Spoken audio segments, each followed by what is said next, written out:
नमस्कार, AMV network देख रहे हैं आप और आपके साथ मैं हूं भारती बघेल। सीधे लिए चलते हैं आपको मुरादाबाद, जहां राहुल गांधी और प्रियंका गांधी भारत जोड़ो न्याय यात्रा कर रहे हैं।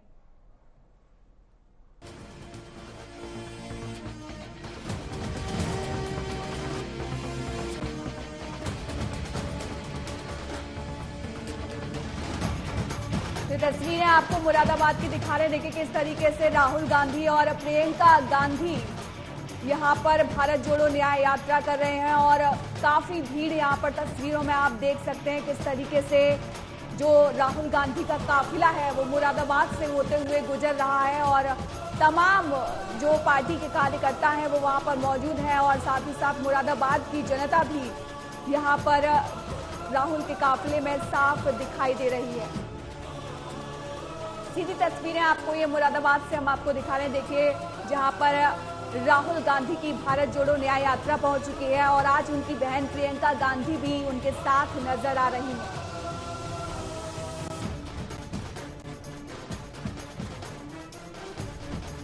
लोगों में काफी उत्साह का माहौल यहाँ पर दिखाई दे रहा है। राहुल गांधी भी काफी दमखम के साथ यहाँ पर मुरादाबाद में नजर आ रहे हैं और उनकी मुरादाबाद की तस्वीरें हम आपको दिखा रहे हैं भारत जोड़ो न्याय यात्रा की, जहां पर आपको हल्के संगीत के साथ राहुल का ये दमखम नजर आ रहा है। बहन प्रियंका गांधी जो कि बगल में उनके साथ मौजूद हैं, वो भी भारत जोड़ो न्याय यात्रा में मौजूद रहीं और दोनों राहुल गांधी और प्रियंका गांधी को आप सीधे आप ये तस्वीरें देख रहे हैं मुरादाबाद से लाइव हम आपको दिखा रहे हैं, जहां पर राहुल गांधी की भारत जोड़ो न्याय यात्रा पहुंच चुकी है।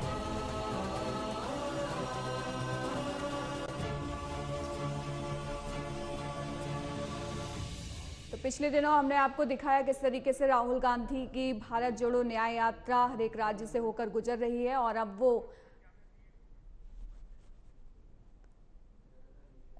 वो यात्रा यूपी के मुरादाबाद पहुंच गई है और देखिए किस तरीके से आप देख सकते हैं कि राहुल की जो गाड़ियों का काफिला है उसके साथ पार्टी के तमाम कार्यकर्ता और तमाम भीड़ आपको यहाँ पर तस्वीरों में साफ तौर पर दिखाई दे रही है। ये भारत जोड़ो न्याय यात्रा की तस्वीरें सीधे मुरादाबाद से हम आपको दिखा रहे हैं, जहां पर अधिक जानकारी के लिए हमारे संवाददाता नगेंद्र भाटी हमारे साथ जुड़ गए हैं। नगेंद्र, अब ये यात्रा मुरादाबाद पहुंच चुकी है, आगे क्या कुछ स्थिति रहने वाली है? बिल्कुल, देखिए चंदौती से और रायबरेली तक जो पहले फेज की यूपी में न्याय यात्रा थी उसके बाद 2 दिन ये यात्रा बंद रही थी, लेकिन आज फिर से सेकेंड फेज जो है वो मुरादाबाद से शुरू हो रहा है। इसमें आज खास बात ये है कि प्रियंका गांधी भी पहली बार राहुल के साथ यात्रा में रहेंगी। और साथ ही साथ समाजवादी पार्टी की तरफ से जो कहा जा रहा था कि जब तक गठबंधन नहीं होगा तब तक वो न्याय यात्रा से नहीं जुड़ेंगे, तो अब क्योंकि उत्तर प्रदेश में समाजवादी पार्टी और कांग्रेस के बीच में गठबंधन हो चुका है तो आज समाजवादी पार्टी के नेता भी न्याय यात्रा में रहेंगे। बिल्कुल नगेंद्र, पहले जो कहा जाता था कांग्रेस को लेकर बीजेपी की तरफ से कि जहां जहां राहुल जी की यात्रा जा रही है वहां वहां गठबंधन नहीं हो पा रहा है, लेकिन अब तो गठबंधन की तस्वीरें साफ तौर पर सामने देखने को मिल रही हैं, चाहे वो उत्तर प्रदेश हो या फिर कोई और राज्य हो। तो ये एक शुभ संदेश है भारत जोड़ो न्याय यात्रा के साथ जो आया है। बिल्कुल, देखिए उत्तर प्रदेश में 80 लोकसभा सीट है और ये कहा जाता है कि दिल्ली जाने के लिए उत्तर प्रदेश की अहम भूमिका होती है और उत्तर प्रदेश में जैसे ही न्याय यात्रा आई है राहुल गांधी की, उसके बाद से उत्तर प्रदेश में भी गठबंधन हुआ है और आप देखिए कि आम आदमी पार्टी और कांग्रेस के बीच में दिल्ली, हरियाणा, गोवा और गुजरात इन राज्यों में भी लगभग तस्वीर साफ हो गई है और आज दिल्ली में कितनी सीट पर आम आदमी पार्टी लड़ेगी, कितनी सीट पर कांग्रेस के उम्मीदवार होंगे, इसके लिए 11:30 बजे प्रेस कॉन्फ्रेंस की जाएगी। तो शुभ संकेत आ रहे हैं जब से उत्तर प्रदेश में न्याय यात्रा पहुंची है। नगेंद्र, जैसे बीजेपी ने अपना आंकड़ा तय कर लिया है 400 पार इस बार, तो क्या कांग्रेस की तरफ से अभी कोई आंकड़ा सामने निकल कर आया है? देखिए, कांग्रेस या फिर इंडी अलायंस की बात करें तो ये तो कोई आंकड़ा अभी नहीं आया है या कोई अंक गणित उन्होंने लेके नहीं चले हैं, लेकिन इतना जरूर कहा जा रहा है इंडी अलायंस के सभी नेताओं की तरफ से, सभी घटक दलों की तरफ से, कि इस बार 2024 के चुनाव में वो एनडीए को बढ़त नहीं बनाने देंगे, यानी एनडीए की सरकार नहीं बनने देंगे। तो अब जैसा कि जो गठबंधन है वो इंडिया अलायंस के घटक दलों के बीच देखने को मिल रहा है, तो देखते हैं कि कितनी मजबूती से इंडिया अलायंस एनडीए के सामने 2024 का लुक है और क्या उस तरह के नतीजे आते हैं जैसा कि इंडिया अलायंस मान के चल रहा है। नगेंद्र, अगर प्रियंका गांधी की बात करें तो उनकी भी भूमिका काफी अहम मानी जा रही है, क्योंकि खबरों में ये भी हमने सुना और कांग्रेस की तरफ से औपचारिक रूप से कहा भी गया कि प्रियंका गांधी का बहुत बड़ा हाथ है यूपी में गठबंधन कराने में अखिलेश यादव के साथ। देखिए, एक लंबा वक्त प्रियंका गांधी ने उत्तर प्रदेश के लिए दिया है। उत्तर प्रदेश की जो कांग्रेस की प्रभारी रही हैं, अभी अविनाश पांडे हैं, लेकिन इनसे पहले प्रियंका गांधी ही कांग्रेस की प्रभारी उत्तर प्रदेश में रही हैं। तो और ये माना जाता है कि उनका और समाजवादी पार्टी यानी कांग्रेस और समाजवादी पार्टी का जो गठबंधन, बीच में खबरें आ रही थी कि हो सकता है टूट जाए और अब बहुत ज्यादा उम्मीदें नहीं बची है, क्योंकि सीटों के बंटवारे को लेकर बहुत ज्यादा उहापोह की स्थिति बनी हुई थी। तो इस सारे गठबंधन को कराने में उत्तर प्रदेश के अंदर प्रियंका गांधी की अहम भूमिका रही है। उन्होंने खुद अखिलेश यादव को फोन करके और जो 17 सीटें हैं उन पर सहमति जताई है। हालांकि कुछ सीट है, चाहे वो वाराणसी की हो या फिर इधर मुरादाबाद, इन सीटों को लेकर कुछ स्थिति साफ नहीं थी, लेकिन अब समाजवादी पार्टी कह चुकी है कि वाराणसी से वो अपने घोषित प्रत्याशी का नाम वापस लेंगी। तो बहुत अहम भूमिका प्रियंका गांधी की सपा और कांग्रेस के गठबंधन में उत्तर प्रदेश में रही है। बिल्कुल नगेंद्र, और जिस तरीके से राहुल गांधी की जो भारत जोड़ो न्याय यात्रा गुजर रही है उसमें हमने सुना कई तमाम बयान भी उन्होंने दिए जिस पर बवाल भी हुआ, सियासत में जुबानी जंग भी छिड़ी। जैसे उन्होंने वाराणसी के युवाओं को लेकर बोला, उन्होंने अमिताभ बच्चन को लेकर बोला, ऐश्वर्या राय बच्चन को लेकर बोला। तो क्या ये पार्टी के लिए नेगेटिव साबित नहीं होगा? जी बिल्कुल हो सकता है, क्योंकि जो इस तरह के बयान दिए जाते हैं राहुल गांधी की तरफ से, उसको बीजेपी के नेताओं की तरफ से पूरा भुनाने की कोशिश की जाती है। और आप देखिए कि खुद प्रधानमंत्री अभी वाराणसी गए थे तो उन्होंने भी राहुल गांधी के इस बयान का जिक्र किया था। तो बीजेपी न्याय यात्रा में राहुल गांधी क्या क्या बोलते हैं, क्या कुछ ऐसे बयान आते हैं जिनको वो चुनावी माहौल में भुना सकते हैं, तो उसको अपने हाथ से नहीं जाने देते हैं। और यही देखने को मिल रहा है कि राहुल गांधी ने जो काशी के युवाओं को ये कहा था, नशे का ऊपर जो बयान दिया था, वो बीजेपी पूरी तरह से भुनाने की कोशिश में अभी से ही लग गई है। नगेंद्र, जैसे हम शीट शेयरिंग की भी बात कर रहे थे, प्रियंका गांधी की क्या है भूमिका रही उसके बारे में भी बात कर रहे थे, लेकिन अगर हम राहुल गांधी का मूड जानने की कोशिश करें तो वो मूड में नहीं दिखाई दे रहे हैं, क्योंकि 27 फरवरी के आसपास खबरें ये भी हैं कि वो इंग्लैंड जाने की सोच रहे हैं, वो भी इस वक्त जब चुनाव सर पर है।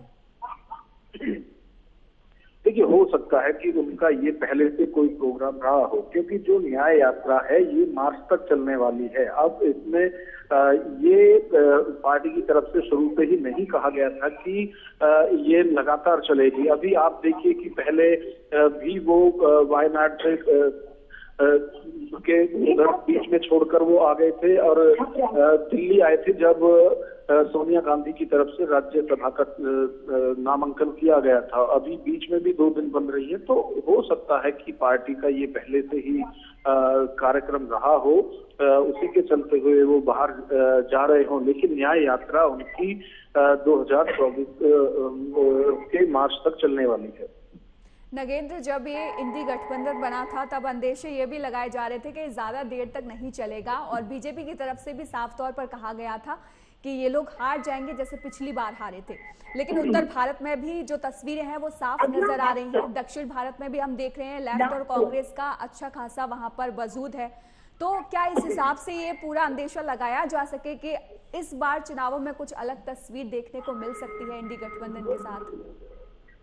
देखिए, जब कोई भी पार्टी भारतीय गठबंधन के साथ लड़ती है तो उसमें उसका खुद का वर्चस्व और जिन पार्टियों के साथ अलायंस हुआ है उनका वर्चस्व वो मिलकर चुनाव के नतीजे को इधर उधर कर सकता है। आप देखिए कि साउथ में जो घटक दल हैं कांग्रेस के, जो क्षेत्रीय दल हैं, वो अच्छी स्थिति में हैं, तो वहाँ कांग्रेस को उतनी सीटें नहीं मिलेगी जितनी की वो उम्मीद कर रहे होंगे। लेकिन अब जिस तरह से उत्तर प्रदेश में भी 80 में से महज 17 सीटें कांग्रेस के खाते में गई है गठबंधन में, तो हो सकता है कि अब कांग्रेस के जो नेता हैं वो गठबंधन को बनाए रखने के लिए आगे भी कम सीटों पर समझौता करें।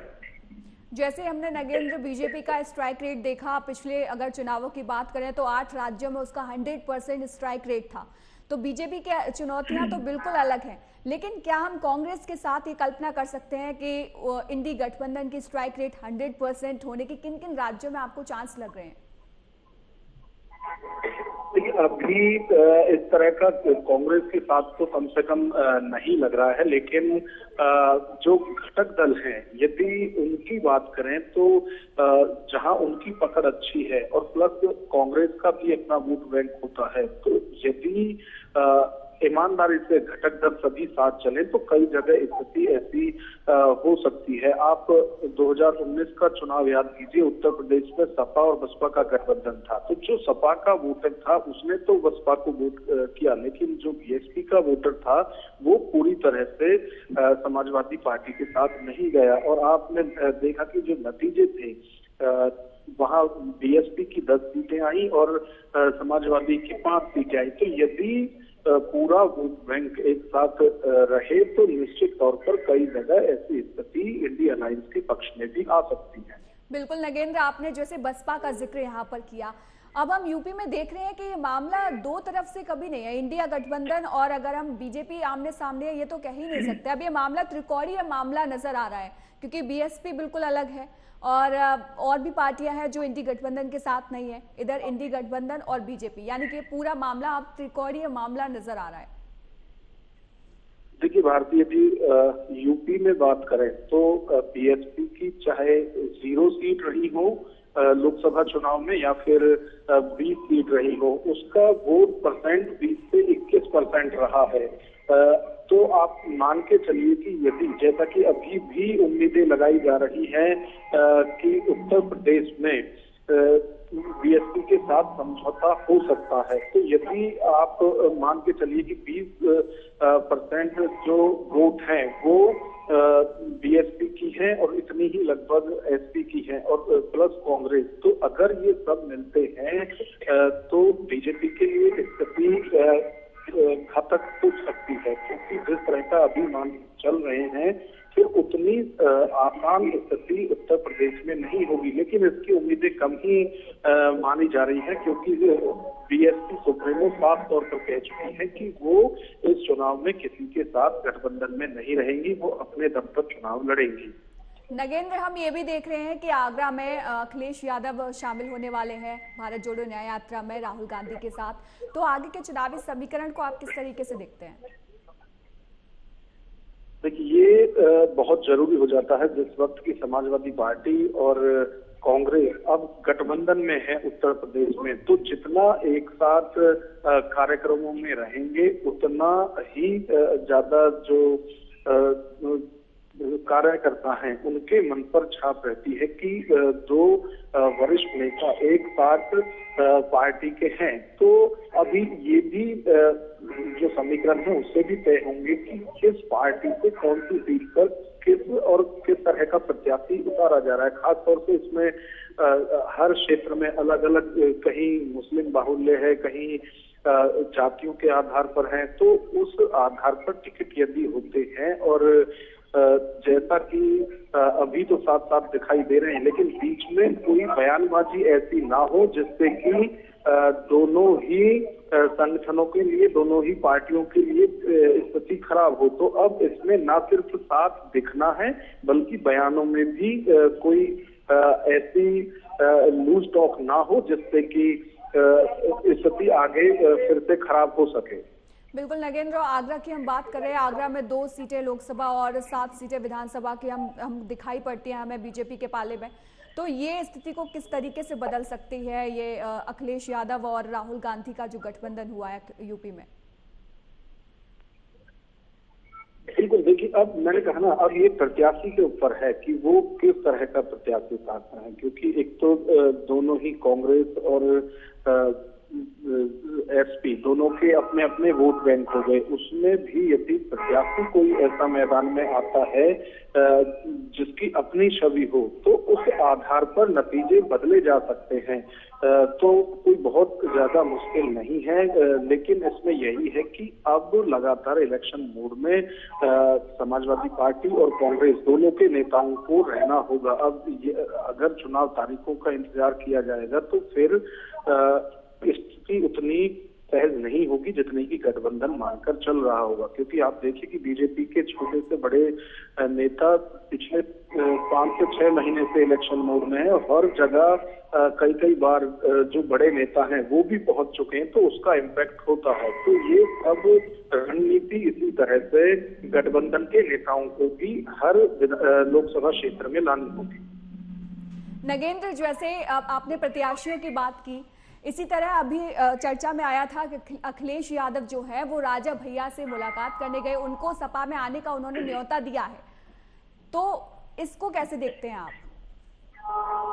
देखिए, राजा भैया की यदि बात करें तो वर्चस्व रहा है प्रताप कुंडा में, उधर है। और अभी आपने देखा होगा कि 2022 के विधानसभा चुनाव में जिस तरह से अखिलेश यादव की तरफ से बयानबाजी हुई थी कि कौन राजा भैया वो नहीं जानते, तो उससे दोनों के संबंधों में तल्खी जरूर आई। लेकिन अभी पिछले कुछ वक्त से फिर से ये कयास लगाए जा रहे हैं कि राजा भैया अखिलेश यादव के साथ जा सकते हैं। लेकिन इसमें यही है कि जो भी बीच की दिक्कतें थी वो दूर हो। और जहां तक राजा भैया की बात है तो उनके लिए समाजवादी पार्टी के साथ जाना कोई नई बात नहीं है। इससे पहले भी वो समाजवादी पार्टी की सरकार में मंत्री रहे हैं। नगेंद्र, यूपी की बात हम कर रहे हैं। यूपी में अगर हम बीजेपी का देखें तो बीजेपी जो सिटिंग एमपीज हैं उसके टिकट वो लगातार काटती हुई नजर आ रही है, तो इसका क्या प्रभाव पड़ेगा चुनावों पर?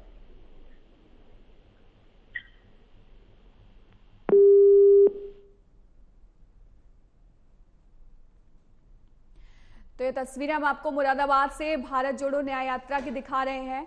और भारत जोड़ो न्याय यात्रा में आज देखिए पहली बार प्रियंका गांधी भी यहाँ पर राहुल गांधी के साथ मौजूद हैं। काफी संख्या में भीड़ यहाँ पर उपस्थित है और सपा के कार्यकर्ता, तमाम कार्यकर्ता यहाँ पर मौजूद हैं। काफी भीड़ यहाँ पर दिखाई दे रही है आपको। राहुल गांधी और प्रियंका गांधी देखिए किस तरीके से पूरे सभी वहाँ पर जो जितने लोग मौजूद हैं, जितने कार्यकर्ता मौजूद हैं, और साथ ही साथ सपा यानी कि समाजवादी पार्टी के कार्यकर्ता भी इस रैली में शामिल है।